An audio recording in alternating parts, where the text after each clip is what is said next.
বাংলাদেশ উপকূলে আঘাত হেনেছে ঘূর্ণিঝড় রিমালের অগ্রভাগ। ৩ থেকে ৪ ঘন্টার মধ্যে অতিক্রম করবে খেপুপাড়া সমুদ্র বন্দরে মহাবিপদ সংকেত। উপকূলীয় জেলার ৮ লাখ বাসিন্দাকে নেওয়া হয়েছে আশ্রয় কেন্দ্রে। জানালেন দুর্যোগ প্রতিমন্ত্রী, সব মন্ত্রণালয়ে ছুটি বাতিল। আগামী বাজেটে মূল্যস্ফীতির রিজার্ভ এবং রাজস্ব আদায়ে চ্যালেঞ্জে পড়তে হবে, জানালেন অর্থমন্ত্রী। প্রাধান্য পাবে নিত্যপণ্যের দাম। এবং এমপি আজিম হত্যা তদন্তে কলকাতায় ৩ সদস্যের গোয়েন্দা দল। আখতারুজ্জামান শাহিনের খোঁজে ইন্টারপোলের সহায়তা কামনা।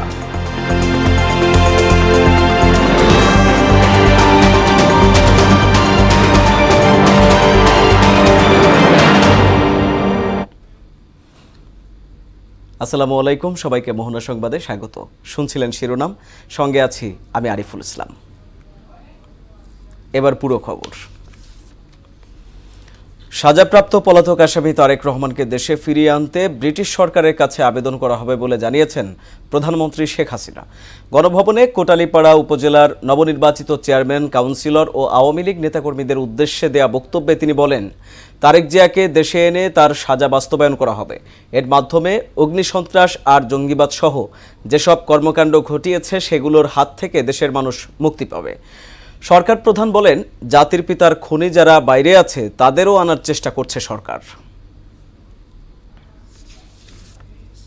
দুর্নীতির চ্যাম্পিয়ন, সাজাপ্রাপ্ত আসামি, সেটাকে এখন আমরা নিয়ে আসবো ব্রিটিশ গভর্নমেন্টের কাছে।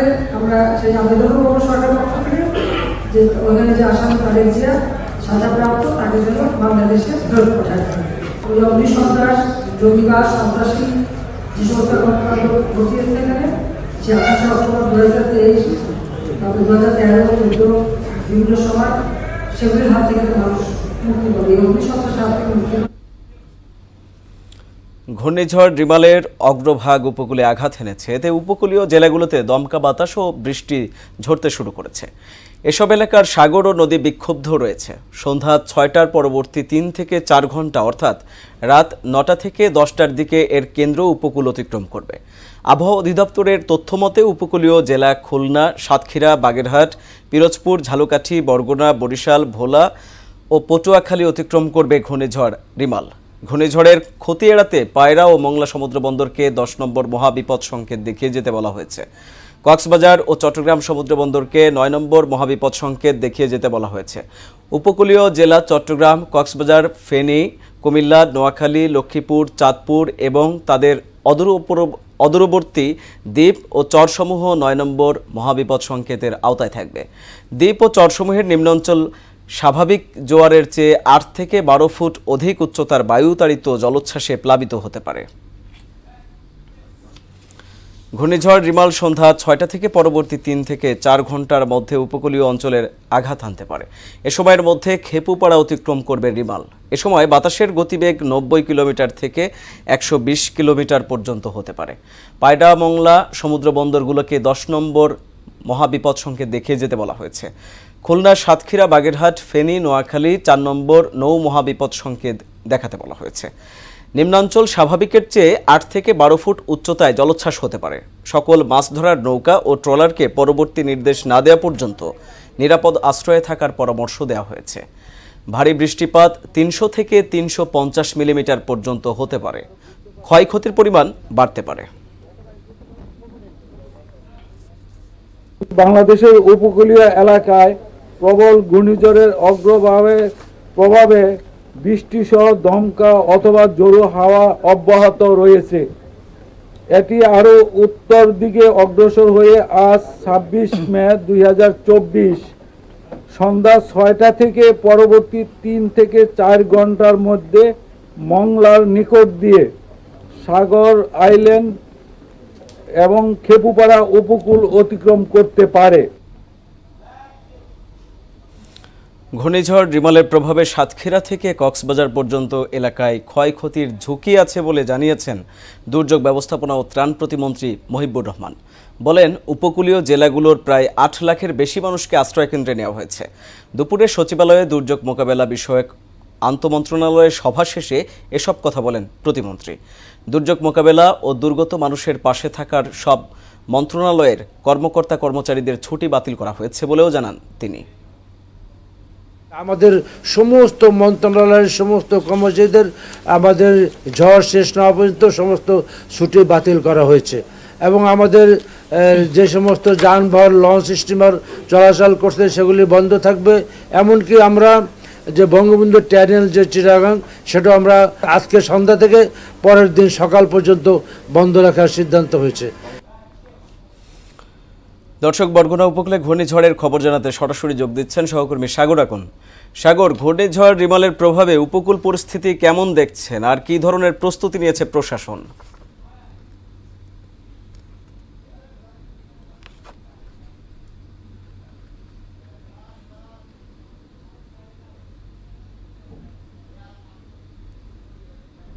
মালের যে একটি সংখ্যা সেটি কিন্তু পুরো দমই কিন্তু শুরু হয়ে গিয়েছে বরগুনাতে, কারণ বাতাসের গতি কিন্তু আগের চাইতে অনেকটাই বেড়ে গিয়েছে এই বরগুনায়। আমি যদি আপনাকে বলি যে এখানে প্রস্তুতির বিষয়ে আপনাকে বলি, জানিয়ে রাখি যে এখানের জেলা প্রশাসন কিন্তু যে প্রস্তুতির যে যা যা প্রয়োজন সেটি কিন্তু প্রস্তুত রেখেছেন। এখানে কিন্তু 673টি আশ্রয় কেন্দ্র এবং 3টি মসজিদ কেল্লা কিন্তু এখানে প্রস্তুত রয়েছে। এছাড়াও কিন্তু স্বেচ্ছাসেবক প্রায় 9000-এর বেশি স্বেচ্ছাসেবক কিন্তু এখানে এই যে ঘূর্ণিঝড় রেমাল প্রতিরোধের জন্য কিন্তু প্রস্তুত রয়েছে। এছাড়া আপনাকে যদি বলি যে উপকূলবর্তী যে আমি বর্তমানে যে এখানে রয়েছি তালতলী উপজেলায়, এখানে কিন্তু খুব কয়েকটি পয়েন্ট রয়েছে কিন্তু বেরিবার ঝুঁকিপূর্ণ। যেরকম আমার ডান পাশে যে পয়েন্ট রয়েছে জয়ালভাঙ্গা, এখানে ভেরির যারা পাশে যারা মানুষ রয়েছে তারা কিন্তু আতঙ্কের মধ্যে পার করছেন। কিন্তু আমরা একটা জিনিস লক্ষ্য করেছি যে তারা কিন্তু আশ্রয় কেন্দ্রে যাচ্ছে না, কারণ হচ্ছে তাদের যে বাসার মালামাল এবং যে গৃহপালিত পশু রয়েছে মূলত সেগুলি রেখে কিন্তু তারা আশ্রয় কেন্দ্রে যেতে চাচ্ছেন না। কিন্তু প্রশাসনের তরফ থেকে কিন্তু সার্বিকভাবে চেষ্টা করা হচ্ছে তাদেরকে নিরাপদ জায়গায় নেওয়ার জন্য। তো আরিফ, এই ছিল বরগুনা থেকে সর্বশেষ।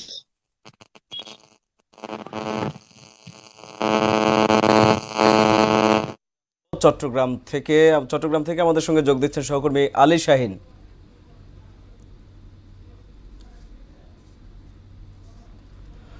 দর্শক, ঘূর্ণিঝড়ের প্রভাবে কুয়াকাটার অবস্থা জানাতে সরাসরি যুক্ত হচ্ছেন সহকর্মী খোকন হাওলাদার। খোকন, ঘূর্ণিঝড়ের প্রভাবে কুয়াকাটার বর্তমান চিত্র কেমন দেখছেন আপনি?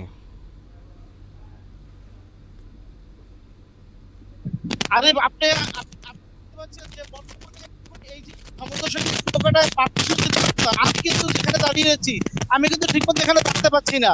এখানে সমুদ্র সৈকতে বর্তমানে প্রচুর কিন্তু বাতাস এখানে বইছে এবং বাতাসের সাথে গুড়ি গুড়ি বৃষ্টি কিন্তু বইছে। আপনারা দেখতে পাচ্ছেন যে এখানে উৎসুক যে পর্যটকরা তারা কিন্তু এখানে কিন্তু এই যে বৃষ্টিকে উপভোগ করার জন্য এবং ঝড়কে উপভোগ করার জন্য কিন্তু তারা এই যে পুলিশের বাধা উপেক্ষা করে পুলিশ এবং সিসিপি এবং হচ্ছে কোস্ট গার্ড যারা আছে তারা কিন্তু এই পর্যটকদের কিন্তু এখানে আসতে কিন্তু নিষেধ করছেন। তাদের বাধা উপেক্ষা করে কিন্তু তারা এই সমুদ্র সৈকত কুয়াকাটার এই যে 0 পয়েন্টে কিন্তু তারা আসছেন।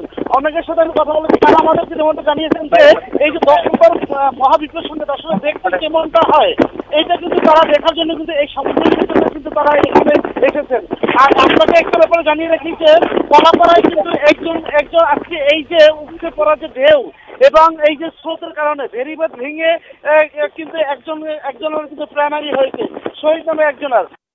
কিছু ব্যাপারে জানিয়ে রেখেছেন, পটুয়াখালীর রাঙ্গাবালী উপজেলায় বেশ কয়েকটি ভেরিবাদ কিন্তু ভেঙে অনেক গ্রাম কিন্তু প্লাবিত হয়েছে এবং সেখানের যে কৃষি এবং রবি শস্য কিন্তু ব্যাপক ক্ষতি হয়েছে। এছাড়াও ওখানের যে মৎস্য অনেক ধরনের কিন্তু ক্ষতি হয়েছে। যাদের ওইখানে যাদের যে মৎস্য যাদের ছিল যাদের চাষ ছিল অনেকেরই কিন্তু মাছ কিন্তু নদীর মধ্যে চলে গেছে। আপনারা শুনতে পাচ্ছেন যে এখানে মাইকিং করে পর্যটকদের কিন্তু নিরাপদে চলে যেতে বলছে বারবার।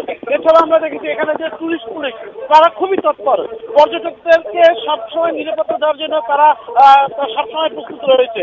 এছাড়া আপনাকে জানিয়ে রাখি এখানে যে স্থানীয় তাদেরকে কিন্তু অনেককেই কিন্তু নিরাপদ যে এখানে যে আশ্রয় স্থলগুলো খোলা হয়েছে, মুজিব কিলা থেকে শুরু করে যে সাইকেল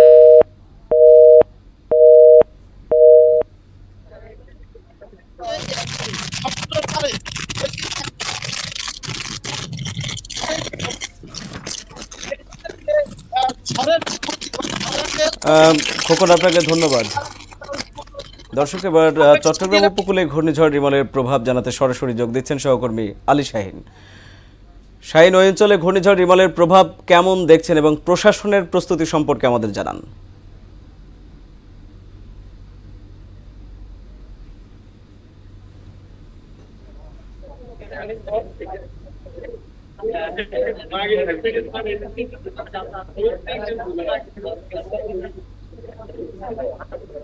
হ্যাঁ, যতই সময় গড়াচ্ছে রেমন তার রুদ্রমূর্তি দিয়ে শক্তি সঞ্চয় করে বাংলাদেশের উপকূলের দিকে এগিয়ে আসছে। আমি চট্টগ্রামের পতেঙ্গা সমুদ্র সৈকত থেকে দাঁড়িয়ে এখানে আমরা আরো অনেকক্ষণ আগে যে সমুদ্রের যে পরিস্থিতি দেখেছিলাম সেটি কিন্তু এখন সে ধরনের নেই। সমুদ্রের গর্জন তর্জন কিন্তু অনেকটা কমে এসেছে। তো এখানে কিন্তু এই চট্টগ্রামের যে ঘূর্ণিঝড়কে নিয়ে যে প্রশাসন বিশেষ করে বন্দর কর্তৃপক্ষ তাদের 4 নম্বর সতর্কতা জারি করেছে। এর মধ্যে কিছুক্ষণ আগে চট্টগ্রামের সিটি কর্পোরেশনের মেয়র এসে উপস্থিত হয়ে তার বক্তব্য দিয়েছেন। তিনি বলেছেন এই যে ঘূর্ণিঝড় নিয়ে যত ধরনের সমস্যা হবে, দুর্যোগ হবে, তিনি সব দুর্যোগ মোকাবেলার জন্য তার টিমকে প্রস্তুত রেখেছে। অপরপক্ষে যে আমরা যতটুকু লক্ষ্য করেছি বিগত দিনগুলোতেও চট্টগ্রামে এই ধরনের ঘূর্ণিঝড়ের মাধ্যমে বিশেষ করে পাহাড়গুলো ধসে প্রাণহানি ঘটে। এই প্রাণহানি ঘটার ব্যাপারেও মেয়র বলেছেন যথেষ্ট তারা সতর্ক পাহাড়ের প্রদেশ থেকে যারা রয়েছেন তাদেরকে সরিয়ে দিয়েছেন। এই সরিয়ে দেওয়ার জন্য তারা আইন শৃঙ্খলা বাহিনীর সহায়তা নিয়েছেন। এখানে আমরা আরো 1 ঘন্টা আগে বৃষ্টি ছিল, কিন্তু বর্তমানে কোনো বৃষ্টি নেই, শুধুমাত্র সমুদ্রের ঢেউ হচ্ছে। কিন্তু দর্শনার্থীরা এখানে যথেষ্ট উপস্থিত হয়েছে, কিন্তু তারা লক্ষ্য করছে যে যেমন যে ধরনের পরিস্থিতি নিয়ে শক্তি সঞ্চয় করে এগিয়ে আসছে, কিন্তু আমাদের চট্টগ্রামে সে ধরনের বোঝা যাচ্ছে না। হয়তোবা সন্ধ্যার দিকে সেই রেমন তার রুদ্রমূর্তি নিয়ে হয়তো উপকূলে আঘাত হানতে পারে বলে মনে করি। এই ছিল চট্টগ্রামের পতেঙ্গা সমুদ্র সৈকত থেকে রেমন পরিস্থিতি নিয়ে আমাদের সর্বশেষ। শাহিন, আপনাকে ধন্যবাদ। চট্টগ্রাম থেকে ঘূর্ণিঝড় রিমল সম্পর্কে জানাচ্ছিলেন সহকর্মী শাহিন। আগামী অর্থবছরের বাজেটে মূল্যস্ফীতির রিজার্ভ এবং রাজস্ব আদায়ের ক্ষেত্রে চ্যালেঞ্জের মুখে পড়তে হবে বলে জানিয়েছেন অর্থমন্ত্রী আবুল হাসান মাহমুদ আলী। তিনি বলেন, এসব চ্যালেঞ্জের পরও নতুন বাজেটে মানুষের আশা আকাঙ্ক্ষার প্রতিফলন থাকবে। দুপুরে সচিবালয়ে নিজ দপ্তরে IMF এর নির্বাহী পরিচালক ডক্টর কৃষ্ণমূর্তি ভি সুব্রামানিয়ানের সঙ্গে সাক্ষাৎ শেষে সাংবাদিকদের এসব কথা বলেন মন্ত্রী। নিত্যপণ্যের দাম মানুষের ক্রয় ক্ষমতার মধ্যে আনার বিষয়টিকে প্রাধান্য দিয়ে বাজেট প্রণয়নের কথাও বলেন তিনি। মানুষের ক্রয় ক্ষমতার মধ্যে যাতে থাকে, জীবনযাত্রার মান এটাও যাতে সীমার মধ্যে থাকে, এগুলো নিশ্চিত করা। তো মানুষের আশা আকাঙ্ক্ষার একটা, এবং সরকার ও প্রধানমন্ত্রী যেটা দিয়েছিলেন সেটার তো একটা রিফ্লেকশন আমরা দেখতে চাই। ঝিনাইদহ 4 আসনের MP আনোয়ারুল আজিম আনার হত্যার মূল পরিকল্পনাকারী বাল্যবন্ধু আখতারুজ্জামান শাহিনকে খুঁজে বের করতে ইন্টারপোলের সহায়তা চেয়েছে বাংলাদেশ। হত্যাকাণ্ড তদন্তে ভারতের উদ্দেশ্যে দেশ ছাড়ার আগে হযরত শাহজালাল আন্তর্জাতিক বিমানবন্দরে সাংবাদিকদের একথা জানান ঢাকা মহানগর পুলিশের অতিরিক্ত কমিশনার ডিবি প্রধান হারুনুর রশিদ। সকালে কলকাতার উদ্দেশ্যে ঢাকা ছেড়ে যাওয়া 3 সদস্যের তদন্ত দলকে নেতৃত্ব দিচ্ছেন তিনি। দলের বাকি 2 সদস্য হলেন ওয়ারি গোয়েন্দা বিভাগের ডিসি আব্দুল আহাদ ও এডিসি শহীদুর রহমান। ভুয়া সাংবাদিকদের দৌরাত্ম্য থেকে মূলধারার গণমাধ্যমকে রক্ষা করতে সাংবাদিক নেতাদের প্রতি আহ্বান জানিয়েছেন আওয়ামী লীগ সাধারণ সম্পাদক ওবায়দুল কাদের। সকালে ঢাকা রিপোর্টার্স ইউনিটির 30তম প্রতিষ্ঠাবার্ষিকীর অনুষ্ঠানে তিনি এই আহ্বান জানান। ডিজিটাল নিরাপত্তা আইনের অপব্যবহার রোধে সরকার সতর্ক রয়েছে উল্লেখ করে সেতুমন্ত্রী বলেন, গণমাধ্যমে গঠনমূলক সমালোচনা চায় সরকার। এ সময় বিভিন্ন রাজনৈতিক, সামাজিক ও সাংবাদিক সংগঠনের নেতারা উপস্থিত ছিলেন। কোনো নিরীহ সাংবাদিক যাতে হ্যারাসমেন্টের শিকার না, সে ব্যাপারে আমাদের সরকার এবং আমরা এ ব্যাপারে সতর্কতা। এরা সত্যিকারের জার্নালিস্ট না, এই ভুয়া সাংবাদিকদের ব্যাপারে আপনাদেরও একটু সতর্কতা। বেগম জিয়াকে উন্নত চিকিৎসার সুযোগ না দিয়ে সরকার তাকে জেনে শুনেই মৃত্যুর দিকে ঠেলে দিচ্ছে বলে অভিযোগ করেছেন বিএনপি নেতারা। সরকারের জন্য হুমকি জেনেই বেগম জিয়াকে বন্দী করে রেখেছে বলেও মন্তব্য করেন আলোচকরা। রাজধানীর গুলশান একটি হোটেলে এক প্রকাশনা অনুষ্ঠানে তিনি এসব কথা বলেন। আরও জানাচ্ছেন হুমায়ুন কবির। বিএনপি চেয়ারপারসন বেগম খালেদা জিয়ার জীবন ভিত্তিক গবেষণা গ্রন্থের প্রকাশনা অনুষ্ঠানে রাজনীতিবিদ ছাড়াও সাংবাদিক, বুদ্ধিজীবী ও শিক্ষাবিদেরা অংশ নেন। এই সময় বেগম খালেদা জিয়ার কর্মময় জীবন নিয়ে আলোচনা করেন বক্তারা। অভিযোগ করেন সরকার বেগম জিয়াকে আটক রেখে তার সাথে অমানবিক আচরণ করছেন। যখন বেগম জিয়ার বিচার হয়, এই বিচারের মধ্যে বিতর্কিত কিছু এলিমেন্ট আছে, এটা বিতর্কিত বিচার ছিল। আপনারা কেউ কি থরো রিসার্চ করেছেন এই মামলাটা বিচারের মধ্যে কি কি অসঙ্গতি ছিল? তার মতো জননন্দিত নেতা এখন বাংলাদেশে নাই। এত নির্দয় নিষ্ঠুর আচরণ কোন মানুষের সাথে করতে পারে এটা বলা যায় না। সবাই জানে যে বেগম জিয়াকে অন্যায় করে জেলে আটকে রাখা হয়েছে এবং অনেকে ছেড়ে দিলে পরে এই সরকার মনে করে যে তার জন্য একটা থ্রেট। বেগম জিয়াকে উন্নত চিকিৎসার সুযোগ না দিয়ে তাকে হত্যা ষড়যন্ত্র করা হচ্ছে বলে অভিযোগ করেন বিএনপির সিনিয়র নেতারা। যেখানে বাংলাদেশের ডাক্তাররা আশা ছেড়ে দিয়েছে, তারা বলতেছে যে নাকি অবিলম্বে বিদেশে নেওয়া দরকার। বারবার বলার পরেও জেনে শুনে একটা মানুষকে কিভাবে হত্যা করা হচ্ছে, এটা আজকে ইতিহাস সাক্ষী হয়ে থাকবে। একটা বিরূপ পরিস্থিতিতে আমরা আছি, কিন্তু তার মধ্যে দিয়ে যত দ্রুত সম্ভব যা কিছু করা প্রয়োজন তার সবকিছু করার চেষ্টা আমরা করবো ইনশাল্লাহ। সরকারের বিরুদ্ধে সবাইকে সোচ্চার হওয়ার আহ্বানও জানান তারা। এই দেশের স্বাধীনতা কিন্তু একসময় থাকবে না যদি এই দেশের সাধারণ মানুষ সচেতন না হয়। হুমায়ুন কবির, মোহনা সংবাদ, ঢাকা। নির্বাচন কমিশনার রাশেদা সুলতানা জানিয়েছেন, দেশে সুষ্ঠু নির্বাচন ব্যবস্থা গড়ে তুলতে নির্বাচন কমিশন বদ্ধপরিকর। দিনাজপুরে নির্বাচন সংশ্লিষ্ট কর্মকর্তাদের সঙ্গে মতবিনিময় সভায় রাশেদা সুলতানা এসব কথা বলেন। সব দলের অংশগ্রহণে একটি গ্রহণযোগ্য নির্বাচন করতে চায় কমিশন। তবে কোনো রাজনৈতিক দল যদি নির্বাচনে অংশ না নেয়, সেটি হবে তাদের দলীয় সিদ্ধান্ত। নির্বাচন পূর্ব সময়, এই সময়টা যদি আপনারা আইনটা না মানেন, তার কিন্তু ভয়াবহ পরিণতি আপনাদেরকে ভোগ করতে হবে। প্রত্যেকটা দলেরই কিন্তু একটা স্বাধীনতা আছে ইলেকশন অংশগ্রহণ করা না করা। আমি একটা দল করি, আমার দল ইলেকশন করবে কোন, এটা নিতান্তই ওই দলের ব্যক্তিগত স্বাধীনতা, ওনাদের দলীয় স্বাধীনতা। সেখানে কারোরই হস্তক্ষেপ করার কোনো সুযোগ নাই। তবে হ্যাঁ, আমরা কমিশন চাই, সবসময় চাই যে সব দল আসুক, সব দল পার্টিসিপেট করুন। বাগেরহাটের মংলা নদীতে যাত্রীবাহী ট্রলার ডুবে বেশ কয়েকজন নিখোঁজ রয়েছে। তাদের উদ্ধারে তল্লাশি চালাচ্ছে নৌ পুলিশ, ফায়ার সার্ভিস ও কোস্টগার্ডের ডুবুরি দল। সকালে 80 জন যাত্রী নিয়ে ট্রলারটি মংলা বাসস্ট্যান্ড ঘাট থেকে মামার ঘাটে আসছিল বলে জানায় কর্তৃপক্ষ। ডুবে যাওয়ার পর কিছু যাত্রী সাঁতরে তীরে উঠলেও অনেকের খোঁজ মিলছে না। ট্রলারটিতে ধারণ ক্ষমতার অতিরিক্ত যাত্রী ছিল বলে জানিয়েছে স্থানীয় প্রশাসন।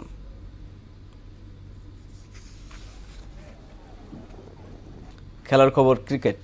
আইপিএলের পর্দা নামছে আজ। শিরোপা লড়াইয়ে চেন্নাইয়ের এমএ চিদম্বরম স্টেডিয়ামে রাত 8টায় মুখোমুখি হবে কলকাতা নাইট রাইডার্স ও সানরাইজার্স হায়দ্রাবাদ। আজ জিতলে 10 বছর পর ট্রফি যাবে কলকাতার ঘরে। অন্যদিকে হায়দ্রাবাদ জিতলে 8 বছর পর হবে শিরোপা জয়। এ ম্যাচের জন্য রাখা হয়েছে রিজার্ভ ডে, অর্থাৎ বৃষ্টির কারণে আজ খেলা শেষ না হলে কালকেও হবে খেলা। তবে যদি সেদিনও বৃষ্টির কারণে খেলা ভেস্তে যায়, তাহলে সেক্ষেত্রে চ্যাম্পিয়ন হবে কলকাতা, কেননা এবার লিগ পর্বের শীর্ষে ছিল কলকাতা। শেষ করব মোহনার সংবাদ, যাবার আগে জানিয়ে দিব শিরোনামগুলো আরও একবার।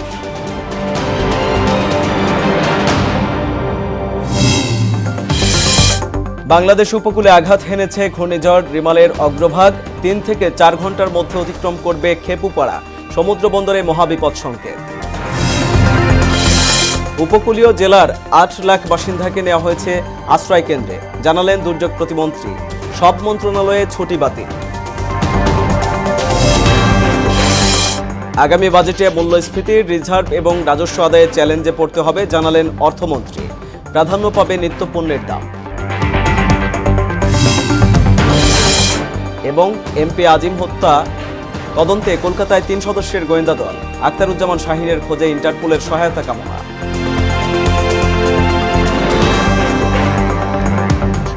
এই ছিল মোহনা সংবাদে। পরবর্তী সংবাদ রাত 9টায়। এছাড়া মোহনার সবশেষ খবর জানতে ভিজিট করুন www.mohna.tv। সংবাদ দেখতে পারেন ফেসবুক, ইউটিউবেও। এতক্ষণ সঙ্গে থাকার জন্য ধন্যবাদ।